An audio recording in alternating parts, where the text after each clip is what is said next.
All right. Hello and welcome back to Friends for Good, episode 20. The theme this week is why you should bring your vacation home with you. Sorry about the 2 week hiatus, everyone.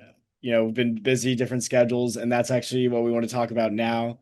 We're gonna just catch up and tie in the theme as we go. So, Carson, you have your Ironman coming up. Tell me what it's been like, the training, what you're feeling. Zach, the last 2 weeks have probably been like the most like physically challenged I've ever been in my life. I started like my intense training last 2 weeks.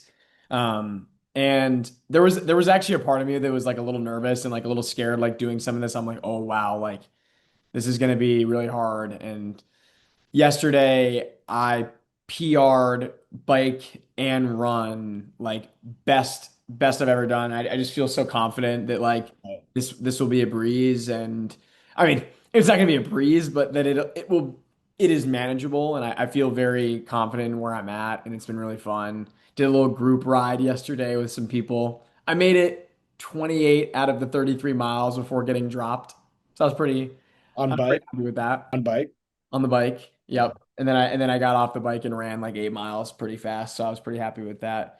But dude, you were at a festival last Oh, weekend? no, no. I want to talk. I want to talk about that some more. Like, I don't know, just to put it in perspective. Like, this must be the best shape you've been in your life. Oh, bro, I said 28 mile bike ride followed by an 8 mile run just on a Tuesday. 34-mile bike ride right into an 8 mile run at 8 minute pace. 8 minutes the whole run. Dog. Bro. This is the best shape I've ever seen you in. That's Oh, bro. Like, did you see the transformation picture that it was on my story today? I saw that. I Yeah. was my fault. My fault. No, I'm in really good shape. Um, and I don't want to get like too preachy, but it's awesome to be in like awesome shape and do all this. But I think the one thing about like being in this good of shape and having a race that kind of like has a timeline where you need to gradually get better is you're just so disciplined and you're so mentally sharp. And I'm sure Marcus would agree with me. Like when you get in the home stretch of this, you're like it starts to like really settle in, and like I look forward to every part of this, like because I know that if I don't do it, I'm gonna be like screwed for like race day. Like if I skip days, I'm not gonna feel good about it. So I would And just you're say so for anyone, close. Like what's that? you're so close. Yeah, like you don't want to skip these days. Like you want to go into it having left nothing out there. And for anyone like going through anything, like I think just and it doesn't have to be like a physical thing, but just having something in the future to kind of like look at and be like, okay, that's a goal of mine and it's manageable and it's far away. Like, I think it really sets you on a good path. Not that I was on a bad path before, but like I just think about like where I was when I started doing this and now, and it goes back to so many conversations we've had about how you can underestimate what you can do in the long term, where you can overestimate what you can do in the short term. Um, and like it's been like a 3, 4 month journey, and I feel like I'm just so much better off for it. you know, something you said really, it kind of reminded me of kind of just this general idea that I think the best goals, and I think the way this Ironman happened for you was kind of out of spontaneity. Like you just one day woke up and you're like, or maybe you had been thinking about it for a while, but you one day made it a point like, I want to do this. Yeah. I think those always end up being the best goals and the goals that are realized because it gets to a point where you're like, okay, I got to do something and I want to do something I haven't done before. And then you wake up and you do it. Whereas when you're in a thought loop of like, I'm going to do this, I'm going to do this, I'm going to do this, it gets way harder to snap out of it. Yeah. And I think that was the case when we started the show, was like, So it true. was months on end of like, are we going to do it? And then we finally did it.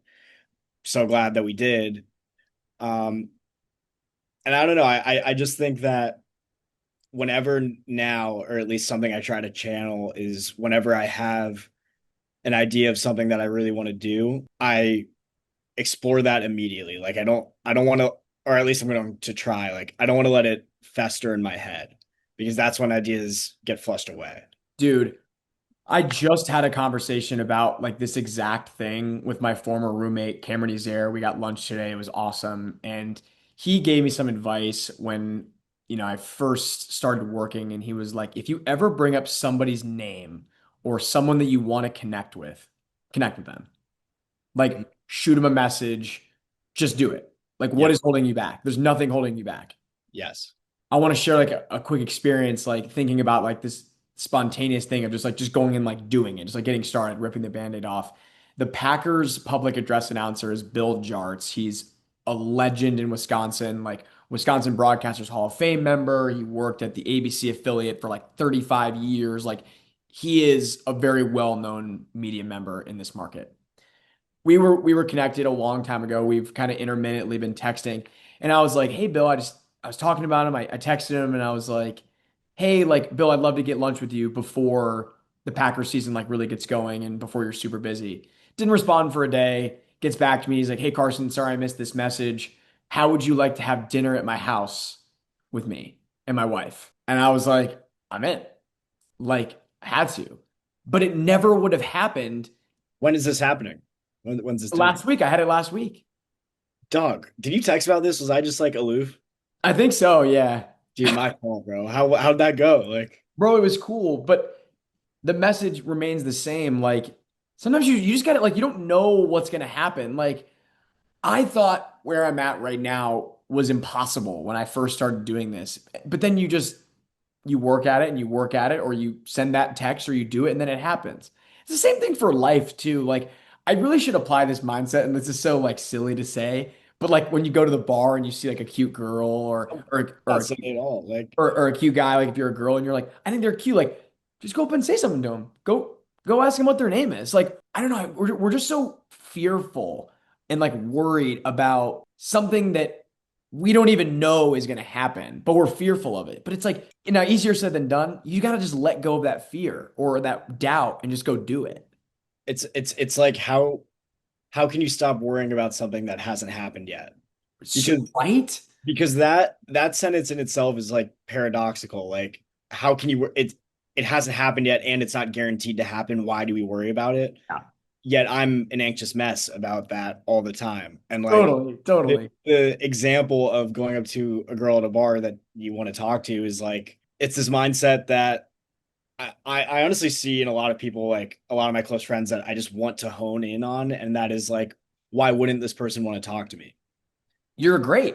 Why would- It doesn't have to always be like you don't always have to be like riddled with your insecurities of like I'm not good looking enough for this person or like I don't know what I'm gonna say like no like I'm an interesting person. Why wouldn't this person want to go talk to me? Yeah. And I think that self reassurance of doing that is I don't know something I've been snapping out of. It was something I struggled with definitely when I moved here, and now I've been like a lot better at it just in general of just like I don't know understanding that why wouldn't someone want to talk to me like Yeah, that's a really good mindset. I even think the same thing goes for like if you're at the gym or you're just out and about and you see like a dude that looks cool and you want to just like make a new friend. Like I was at the gym today and it was just me and this other guy and he left a little early, so I didn't get to like say something to him. But like just go up and make a new friend or like I don't know. Like I went out like I was telling you about I went on this group ride the other day and it was all these guys and honestly I was like super nervous. They look really fast and they were like, "Oh dude, like we're gonna have a great time. Like you don't have to worry about it. Like just enjoy yourself. We'll pull you along, whatever."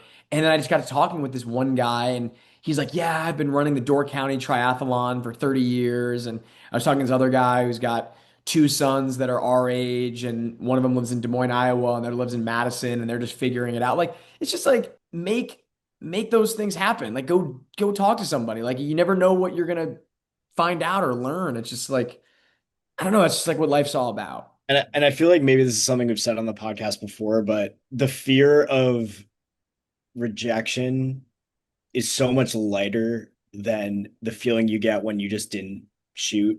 Yeah. Like, and Yep. it doesn't matter if it's with a girl, if it's with like a job opportunity, or if it's even with like someone that you wanted to say just one comment to.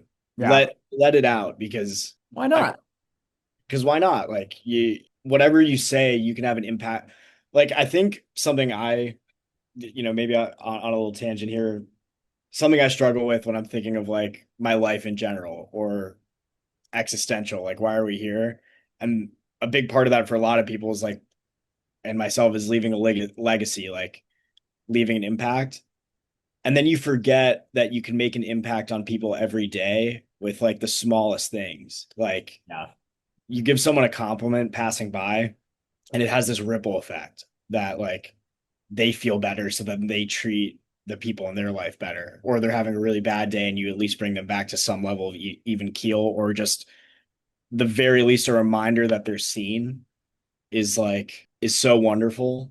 And that's actually something that's part of the reason I came up with this theme today is, talking about the music festival that I went to. It was Elements Music Festival in the Poconos in Pennsylvania. It was a camping festival with a few of my best friends from college. And I've been to a lot of like raves, music festivals before. Yeah. This was like nothing I've ever experienced in terms of like the unconditional like love and community that everyone had towards each other. It was so like we were camping tent to tent in a huge campground, and you just got to know all your neighbors over the course of 3 days on like a weirdly intimate level. And it was like nothing, no one had possessions. Like everyone was just sharing everything with each other. And it was so amazing that in the 2 weeks following till now, I've been trying to think every day of like, how can I bring these feelings home with me? Because the truth is that isn't real life, but there's parts of it that I can bring home with me. And like, I think one of those things was exactly what we just talked about, and that is the micro impacts you can have on people just by being a good guy. Yeah. And so I think that's something I want to do more of, is like when I just paying attention and paying a compliment to someone no matter what, you know? Dude, sometimes, like you ask somebody, like, how was your day? And they just say, like, oh, it was good. Yeah. Sometimes I wish that I would be like, no, like, I want you to tell me more about your day. Yes. Because sometimes I think that opens it up for a larger conversation and it actually, it's a deeper level of like care and then it expresses that, like, no, like, I have a love for you and I want to hear about what made your day special, you know? That's just such a great point. I feel like I'm guilty of this where I ask how's your day, and the truth is I don't care. Like like with my closest friends, I do. But if I'm just asking someone for pleasantries or like whatever, and I ask how your day was, I'm not looking to go the extra bit. But in my head, after you just said that, I'm thinking like, what a small world of doors that could open if you just ask the follow-up question. Yeah. Like that's a huge part of my job, just being in sales, is like the follow-up. But you forget to do it on a personal level. Like it doesn't have to be so transactional. Dude, that's what I think about with that was always my mindset with networking in college. I always called it making professional friends because I've found that most of the people that have helped me get far, but get to where I am is just by staying in touch. Like just knowing that person can help me down the line and checking in on their life. Like when they do something cool, like texting them, like sometimes I think we get caught up in someone that's ahead of us and sending them a note and being like, "Hey, like I saw you did this. Like that's amazing. Like great stuff." Because you're like, "Oh, I'm bothering them." And it's like, "No, you're not." Like anybody would love to hear that they're doing a good job because we're all running a race. We're all trying to get somewhere and it always feels good to get like, a hand on your shoulder or a pat on the back. Like I don't know, some kind of go on like a tangent here, but I thought about that recently, and it goes back to like the comment I made earlier about like just texting someone and having it not being so transactional, like just like actually caring and like wanting to know what that person's up to or what they're doing or congratulating them on something they've done. Like I love that stuff. Dude, this festival though, did you take Brandon's advice? Did you do something afterward? Did you like, because I know we talked in the group chat, our high school group chat about like you trying to get in like the event space a little bit. Was that sort of like just the motivation there? Yeah, so I'm still actively working on it. Coming out of college, that was a goal, but I got discouraged because I don't know, some blank context about the festival and music industry. Like it's pretty monopolized. Like there's some independent festivals and some of them do really well, but it's really just a few companies and one main company that runs it all, which is Live Nation. And all those positions are super competitive. And so when I was looking for that stuff out of college, I just got discouraged. I was like, I'm not going to get this stuff. Then this festival happens, the most incredible festival I've been a part of, the attention to detail, the crowd it attracted, really everything to make it as pleasant of an experience as possible. It just inspired me so much that this past week I reached out to my good friend Elias. He's worked with a ton of artists. He's managed artists. He's been on tours, and he's going to be the next Ari Gold in the music industry one day. So I asked him just advice, like, what do I do? How do I break in? And he told me something that I didn't necessarily want to hear, but I'm happy I heard it. And that is like, you have to be a ticket scanner at festivals. And I was like, really? And he goes, you need to be the guy that scans tickets at festivals for like a year. And you need to build up a beefy Wow. resume of you working at festivals doing like the lower level jobs. And that is how you're going to meet people. And that is how you're going to actually get people to take you seriously when you apply to this stuff. And since then, he's also put me in contact with like three people that have guided him Yeah. to be in the music industry.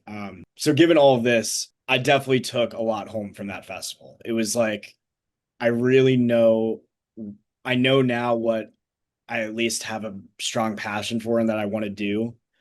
And that's been really like, it's been a kind of a magical feeling recently. It's just like imagining all that can happen. I just need to put into action. Dude, I was kind of researching some quotes before we got on here when I was looking at your theme, and the one that I pulled that I really liked was that a vacation is not just a place, but a state of mind you can keep, which I really liked because like your text kind of describing like bringing a vacation home with you is like you have this like euphoric feeling when you go on a vacation, whether it be with your friends or your family, or you go home and you just get to like chill because you're not really like thinking about all that other stuff and you're just kind of surrounded by stuff that you love. And I think it kind of goes back to our episode about loving reality. Like I think these are almost kind of one and the same. Yeah. Like fill up your life enough where you're not too busy, but busy with things that you really enjoy. So you're kind of always in this mindscape, like, wow, like I'm just really enjoying this, or like in having things to look forward to. Because my mom always says when you leave a vacation and go home, what did she say? It's basically like the message is the vacation was great, but then you realize when you come home, like how awesome like home is, you know? Like you Yeah. go to these other places and you see how awesome they are, but then you're like, wow, home is like pretty good too. Absolutely. I also think like something you notice on vacations when every day that goes by, I feel like vacations get better as you get later into them because you're trying to cram more before you leave. You're like, Yeah. I want this to end. And then I think back to like, I hope no one at work sees this, but like my job. And I'm just kind of like, when is this work day going to end? I can't wait for it to end. Polar opposite spectrums. And on the surface, it's simple, right? Like vacations are fun and work is boring. But you could also make it like it is tied into loving your reality because Yeah. you tap into those amazing feelings on vacation. And if you can tap into that every day, just even just for a little bit, for me, like I'm someone that works in spurts. Like I get like a spurt of motivation and I'm really good for a little bit and then it dies down. And I just want to be able to tap into vacation Zach every day when I'm at work because then I can just, grind and I'm like, I'm motivated. And totally like easier said than done. I know Josh Moser kind of preached that too. Dude, I do this thing when I go on vacation or like when I get on a plane and I got to stop doing this because it's so bad.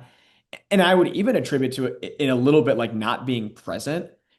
I don't know if you've ever done this, but sometimes I'll get on a plane leaving Green Bay and going somewhere and I'll picture me getting on the plane to come back here. And I really don't know why I do it, but sometimes I'll just be like, I wonder how fast this vacation is gonna feel. I'm really guilty of that. Of like, Dude, like don't think like that. Like you shouldn't think about already come. I guess because it's like no vacation's ever long enough. Like if you've ever heard that bit before, and like I'm definitely guilty of that too. But there's moments where I'm just like, dude, why are you already thinking about like coming back here? Like, you haven't even left. yeah. You haven't even had those experiences yet. And then it just it hurts because when you're actually having those experiences, you have the dread of going back. You know. And it doesn't have to be so dreadful. Like I've actually think that was something really also amazing about the festival is like I knew it was 3 days and I knew it was going to end. And I knew as soon as it ended, the next day I had to go on a flight to Vegas for a work conference. And like, it was a rough turnaround. There wasn't a single moment during that festival where I was like concerned.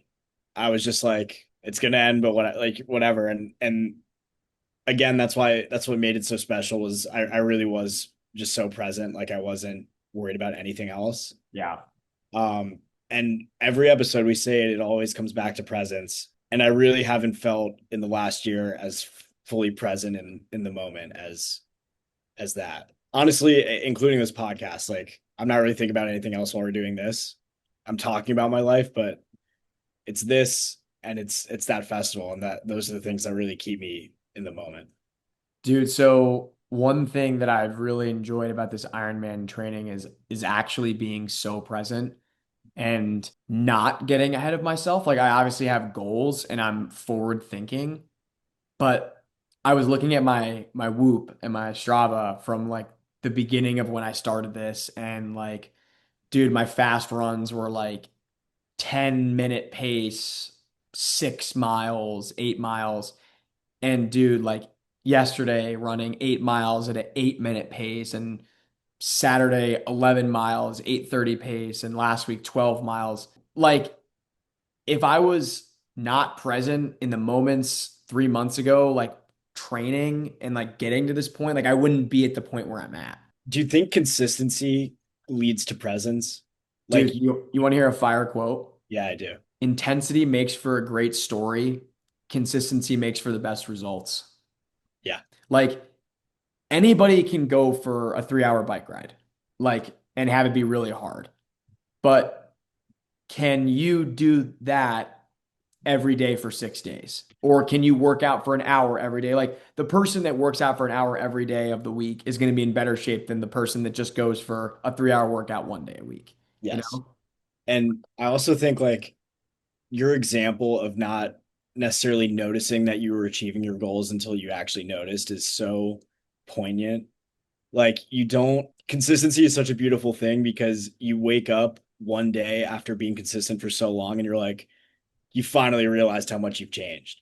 But you just didn't know it well when it was happening. And it's such a good lesson. Like, Dude, it's I forget who said this to me. I think it was my mom or it was my uncle. Actually, it was definitely my uncle Mark, and he said if your dreams don't scare you, they're not big enough. Because he started coaching college basketball when he was 22 years old. He moved to Jacksonville, Mississippi, moved to or Jacksonville, Alabama. Jacksonville, yeah, Alabama. Jacksonville's in Mississippi. Is it out?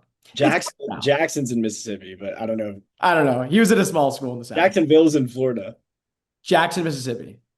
Alabama? There's Jackson, Mississippi. Jackson's the capital of Mississippi. Jacksonville is a city in Florida. I don't know if it's also a city in. Jackson, Mississippi, for sure. So he was in Jackson.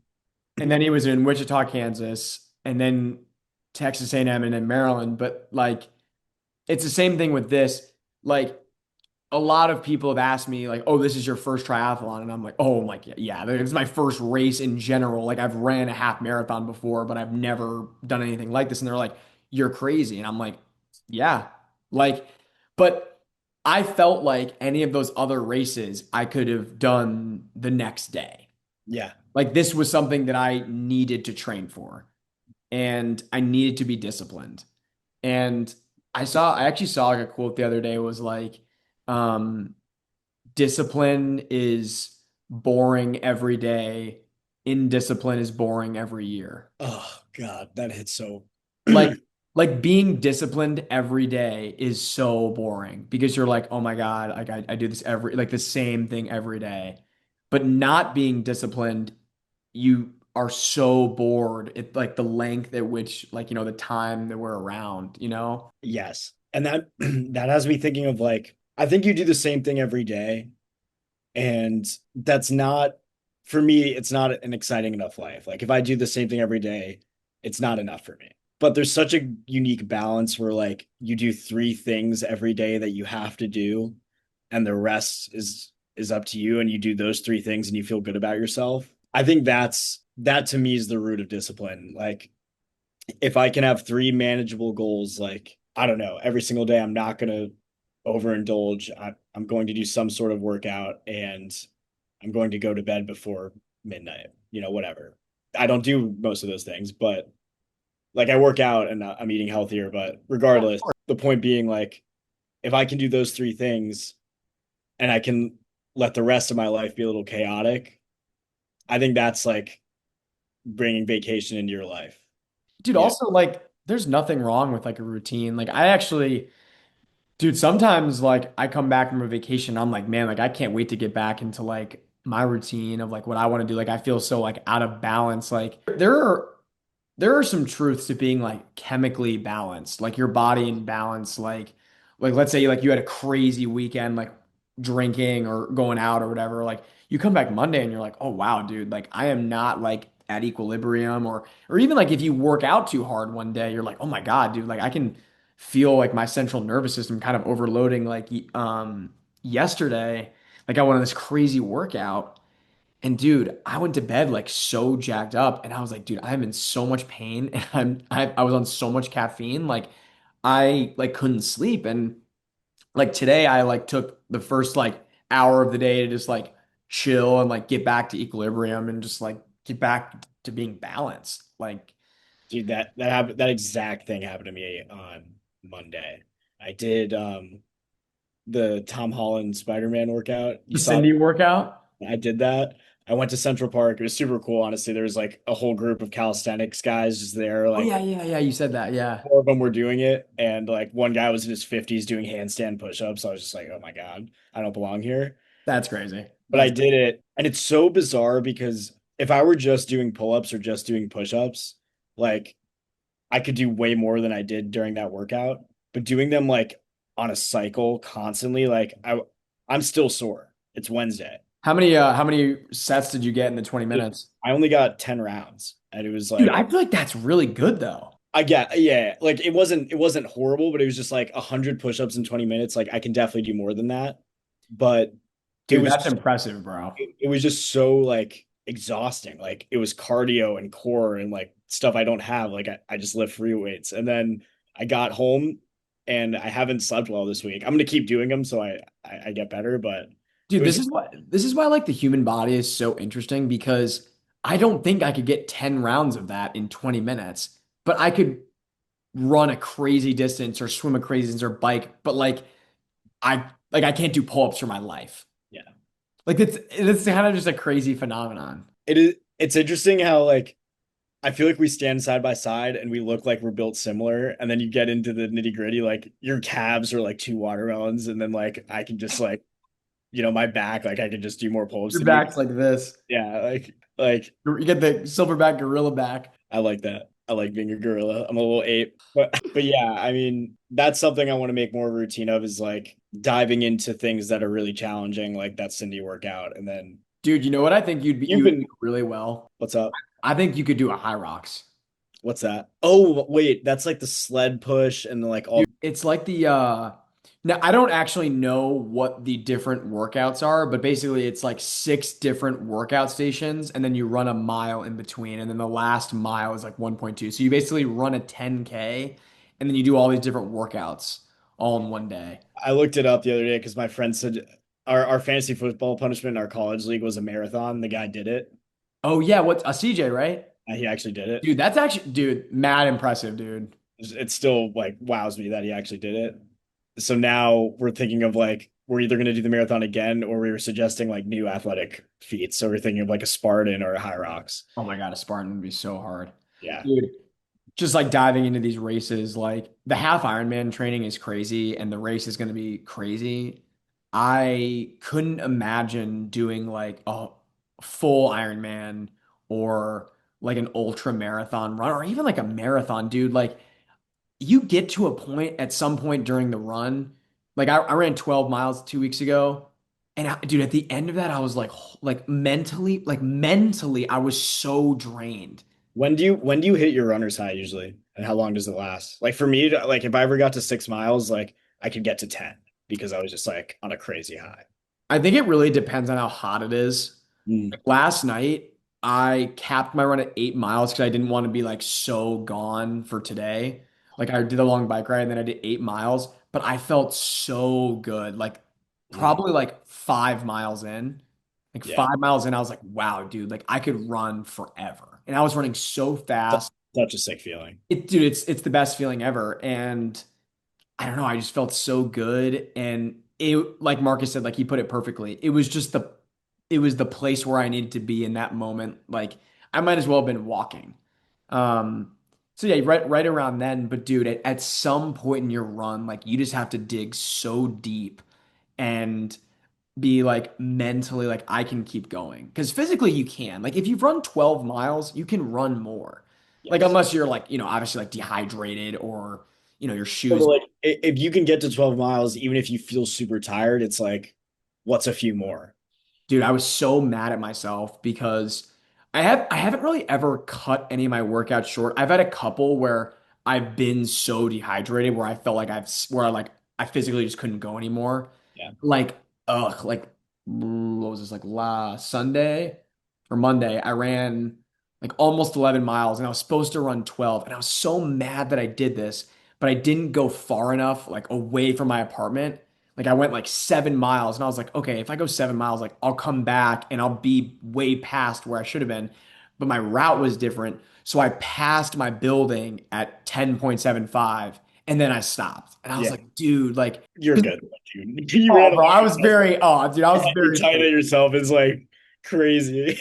I was very pleased, but I was like, oh, like I should have got 12. Like, I'd but hate to be a chud talking to you, bro. Like that's bro, dude, it's crazy. Like I was on this bike ride yesterday, and I got dropped towards the end, and I stopped at the bike shop after, and I thanked the guy that like led the bike ride, and he's like, so what you doing tonight? You hitting the bar? Like you going home? And I'm like, oh, bro, I gotta go run. And he's like, are you serious? I was like, oh yeah, I gotta go. I gotta go run now. He's like, dude, you're crazy. I was like, it's yeah. kind of the best feeling of like obviously you don't do it to feel better, but like you feel better than other people. And that's gas. Like Dude, it's crazy because all these guys were like, have fun. Dude, like, I kid you not, like, there's probably 15 of us in the group ride, maybe a couple less. Three or four of the guys had the Iron Man tattoo on their calf. it's Like, badass. these were some Are you dogs, dude. are you gonna I feel like you can't get the tattoo until you do a full one. I thought about getting, like, kind of like a jokey one for the half, like, getting, like But it's 70. a jokey one that's like on your body, you know what I mean? But Like yeah, and it's like, I'd be so mad if I did an Iron Man one day and I'd be like, dude, I really got a tattoo for half of it. Like, come on, bro. I think you could absolutely this could be something that you get like addicted to. Like Dude. there's people that like you hear a lot of stories of recovering alcoholics like trying to dive into not my mom's not a recovering alcoholic, but when she used to smoke cigarettes and she had to quit, she immediately turned to marathon running and ended up she's ran like 4 or 5 marathons. Like as soon as she's and people just dive into that and get like it becomes a full-blown addiction. And it's Dude, I think I could get in a marathon running because like my last couple runs have felt so good. Like I actually like I'm not running tomorrow. I'm swimming and I'm running on what is Pars Thursday. So I'm running on Friday, when's the actual race? Is this Labor Day? September 12th. Oh wow. Bro, it's coming Like up. on leg day, I forgot. But I literally would like I'm so excited to run again. Like the swimming and the biking is so challenging, but the running is so fun. The toughest part about it is it's the last segment. So you have to go into it at least with some gas left or you're screwed. Yeah. So it's been kind of interesting. But Swimming's first, right? yeah, yeah. Dude, the Because swimming like is tough. you can't do swimming last. It's too dangerous. Oh, Like, you dude, you could drown for yeah, sure. yeah. Like people already drown. I mean, unfortunately, they're the people that probably didn't take the training seriously and just kind of thought they could just swim. But dude, swimming like 1.2 miles is, I mean, it's 40 laps in a swimming pool. It's like you're lifting weights and doing cardio. It's horrid. Dude, the swimming is crazy, bro, because you're trying your best to like keep your body at like the surface of the water and like you're breathing and everything. Like it's just so technical. The same thing with the biking. Like running is like you just have to be like a demon and in like really good shape. Whereas like the biking and the swimming is like you got to be so technically strong. There's wind, there's stuff that holds you back. Like that's the one thing that I was so naive to when I got into this because I was like, okay, I'm a great runner. I can run distances and I'll be fine. Like my dad was a runner, mom was a swimmer. I swam before I could figure it out. But like the biking, I was so naive to.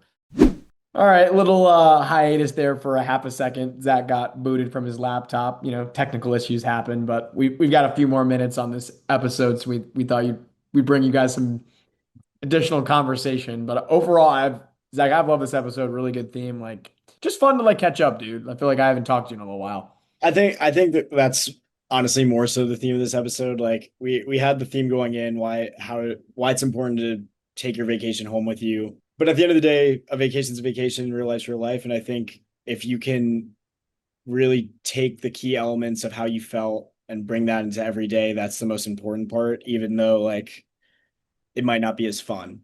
Yeah. Uh, and I don't know, something I want to talk about is because I remember my train of thought actually when we got cut off.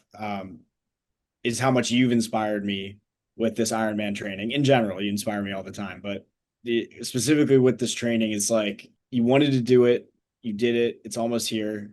I mean, you haven't done it yet, but even if you don't do it, like you've spent the last 3 months just preparing yourself in the best possible way. So I salute you, and it's inspiring me to like pick something, just do something, going off of our theme last time. And I think that's how you bring vacation into your life is like doing things that are meaningful to you that like a vacation's type one fun, like it's easy, it's quick hitting.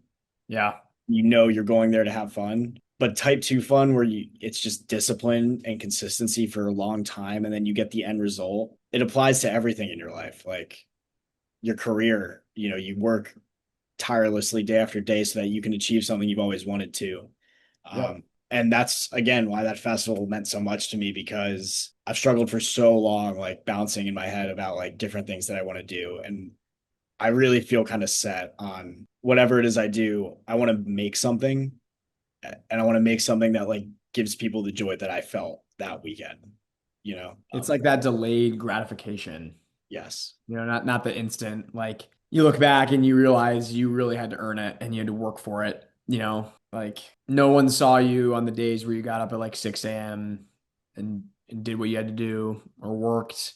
Actually, I think the analogy you used about like working and like getting to the place you want to get is so true. Like our dads and our parents didn't get to where they are like that. It took a long time. Like I think about my dad, like he didn't even get into finance until he was damn near almost 30, you know? You know? That's also inspiring. Is like time is so weird because a year has gone by since I moved to New York. Similar time, a little more than that for you since you moved to Green Bay. Yeah. And it feels like, at least in my career, like I don't know where it's going, and it gives me so much anxiety. And then you hear like about your dad, like who's this big success, and he didn't get into his actual field until he was 30. Think about my dad, who was post grad, like close to getting fired because he couldn't pass his accounting exams because people were telling him, he had to lock in. So it's such great perspective, just knowing that like there's time. I think that's something I think about like all the time, like winning like your 20s versus your 30s, your 40s, your 50s. Like you can make it at any point, you know? I don't know, like the law, it's so hard to like think so far ahead. Like we have all these dreams and it's like and it's just so easy to be like, oh, like I just want to be there right now. You know? I've been going on all these late night Shark Tank binges.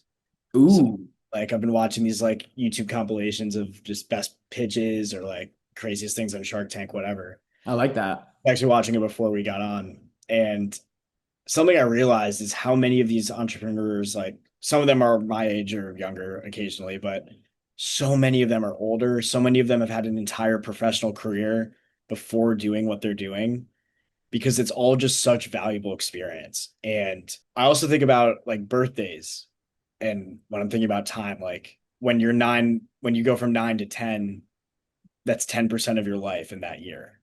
And every year you get older, it's a smaller percentage that a year makes. And so I feel like the years go by quicker when you get older because a year doesn't feel like as much as it used to when you're younger, even though it's the exact same amount of time. Wow, yeah. Dude, that is so effing true. Like that feeling of like the years don't feel as like important or I guess they just go by quicker because a year means less than it did a year Yeah. before because you you're getting older, you know what you start to be more accustomed to like how quick a year is.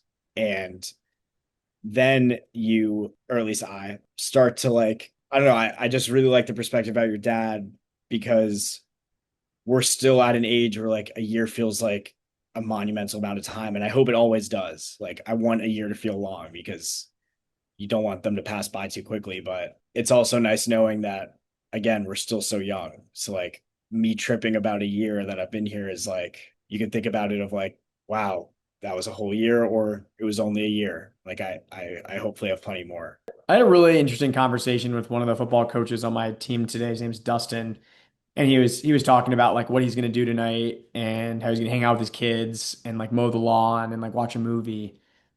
And I said, "You're so rich in life." And he's like, "Yeah." He's like, sometimes I want to be where you're at. He's like in his 30s, like late 30s, and he's like, but sometimes I realize I'm in a really good spot right now, and I love being a dad, and I love having my weekends and spending time with my family. And I don't know, it made me kind of excited. I hate to say like the word like grow up because I had like a very like visceral reaction to the end of Stranger Things when the older kids was it like Jonathan and like Steve and them are sitting on that roof and they're crying because they're like talking about like getting together. Like I got really sad because it is so true. Like we just don't see each other that often anymore. But then you kind of think about as you get older, like you look forward to other things too. Like, you look forward to like having a family or growing in your career or just adding like just gaining like life experiences. Like there's just so many things that we just haven't done yet, you know? And that's kind of why I really admire like my uncle because he had like this big dream of like being a college basketball coach, but it took him such a long time to get there. But if he started where he is now when he was my age, he wouldn't have been good at it. Yeah. Like good things take a long time to like marinate. Like your dad would not have been a good CEO at 23 years old. Yeah. I mean it's so true. Like you're just not good at some of these things at this age. Like it's just things that you acquire as you get older and just like live through it. Nothing beats experience. And I just think about the stories of like I think about Brandon. I think about like these insane comeback stories of people double our age. Even like Josh Moser starting in or Grand Junction, Colorado, and now he's the sports anchor in Miami. Yeah. Like, do you think he pictured doing that when he was 20? Like, he wouldn't be in that position that he's in at 23. Now he's like 34 or something like that. But he had great experience that he got on tape and like didn't stop And then got there. and then got there. Now he's crushing it. And now he's So got twins. shout out to you, Josh, if you're still listening to the podcast. That's awesome. Congratulations. Facts. Facts. But yeah, just like stuff like that. I just think about that sometimes. And I don't know. I was having this conversation over team dinner with Dustin, and he's like, sometimes I miss your age. And he's like, I definitely miss my back not hurting. But he's like, but I also have so much to look forward to, and I'm rich in my life and like what I get to do. And I was like, man, that's like that hit a little different. Like, because growing up is scary, but there's more to look forward to that you just don't realize yet. And there's also the things that we can't even comprehend, like what it means to be a father, you Oh my know, God, yeah. what it means to truly achieve so like we've achieved a lot, I think you and I and a lot of our friends, but to really have that like it moment of like I made it, like I have no idea what that actually is going to feel like. Yeah. And I'm so excited, but I know that it's not going to be as worth it if I rush it or if I try to get somewhere that I'm just not ready to be. Yeah. Did I think about what your mom said when you asked her what she wanted her legacy to be like when she departs from this earth. And she was like, I don't really like legacy. Yeah. Like I just want to be remembered as someone that like poured all of their love out for the people that I loved. Like I just like that. Like just wanted to be remembered as someone that loved all of her people unconditionally, which is so poignant. Like I think your mom is so good at that because like she was one of the first people to text me like when I got promoted, like just stuff like that. That's something I think our parents are great at is, they're not afraid to let everyone know that they love them, especially if they do. So it's Can never hear it enough. Never. Well, I think with that, I'm good to wrap it up. Are you? Dude, I'm great. I feel like I got all my thoughts out. Me too. Well, everyone, I'm sorry about the hiatus. We will be back next week.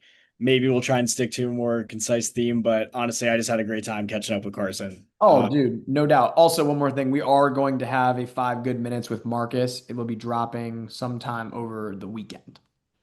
So be on the Just lookout for that. thank you guys so much for tuning in. Episode 20. Cannot believe there's been 20 of these. Hopefully, there's 20 more. Um, Thanks again for tuning in. Peace.